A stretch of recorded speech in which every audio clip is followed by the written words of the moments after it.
घरामध्ये सुख शांती समृद्धी यावी यासाठी अनेक आपण उपाय करतो। अहो मंडळी, तुमच्या घरांमध्ये आज ज्येष्ठा गौरीचे आगमन होणार आहे। आता ज्यांच्या घरामध्ये ज्येष्ठा गौरी बसतात त्यांनी हा उपाय अवश्य करावा।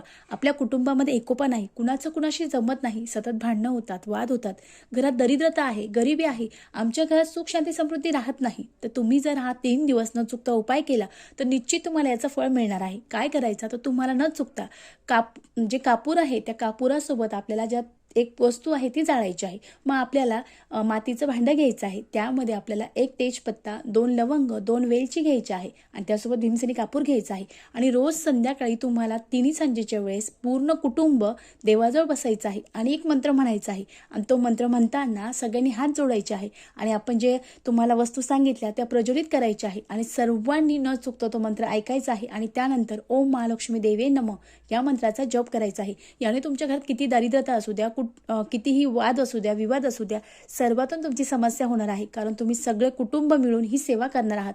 मग यासोबत तुमच्यावर माता पार्वती, यासोबत महालक्ष्मी आणि त्यासोबतच तुमची जी कुलदेवता आहे हिचा अखंड वरदहस्त राहणार आहे। कोणत्याही कामाची अडचण आहे ती 100% दूर होणार आहे। अतिशय साधा सोपा उपाय आहे। पुढची माहिती मिळवण्यासाठी खाली जो त्रिकोण दिसतो त्याला टच करा आणि संपूर्ण माहिती मिळवा। श्री स्वामी समर्थ। धन्यवाद।